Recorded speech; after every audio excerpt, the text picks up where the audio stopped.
Hi అండి, అందరికీ నమస్తే. ఈరోజు మనం ఈ వీడియోలో మనకు బయట బండి మీద టిఫిన్లు చేసేవాళ్ళు టమాటా చట్నీ తయారు చేస్తారు కదా, అటువంటి టమాటా చట్నీని మనం ఈరోజు మన ఇంట్లోనే తయారు చేసుకుందాము. ఇది మస్తు మంచిగా ఉంటుంది. అన్ని రకాల టిఫిన్లకు ఈ చట్నీని వాడుకోవచ్చు. మీరు కూడా మీ ఇంట్లో ఒకసారి ఈ టమాటా చట్నీ తయారు చేసుకొని చూడుర్రి, మస్తు మంచిగా ఉంటుంది. ఇక ఈ టమాటా చట్నీ తయారు చేయడానికి నేను ఇక్కడ ఒక 3 టమాటాలను శుభ్రంగా కడిగి తీసుకున్నా. ఇక వీటిని వీడియోలో చూపించినట్లు ముక్కలుగా కట్ చేసుకొని పక్కకు పెట్టుకోవాలి.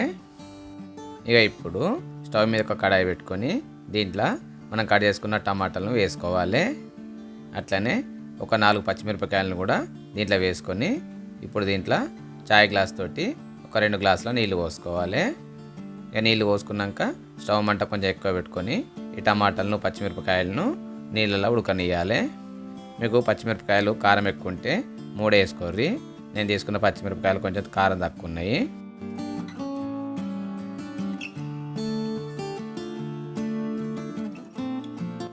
ఇక టమాటాలు పచ్చిమిరపకాయలు ఉడికినాయి కదా, ఇక ఇప్పుడు దీంట్లోకి వెళ్ళి నీళ్ళు లేకుండా ఈ టమాటాలను పచ్చిమిరపకాయలను వేరొక ప్లేట్లో వేసుకోవాలి.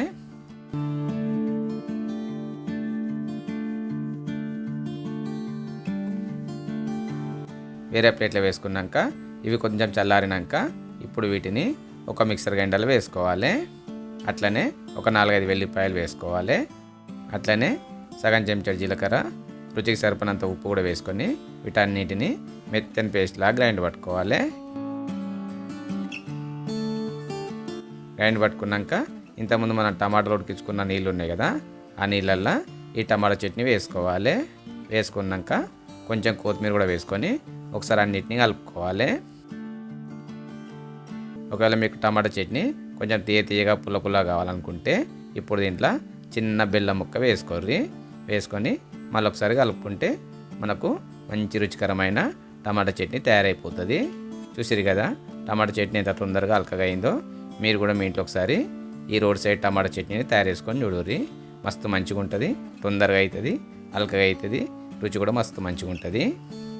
ఇక వీడియో నచ్చితే లైక్ చేయిర్రి, మీకు తెలిసిన వాళ్ళకి కూడా షేర్ చేయిర్రి.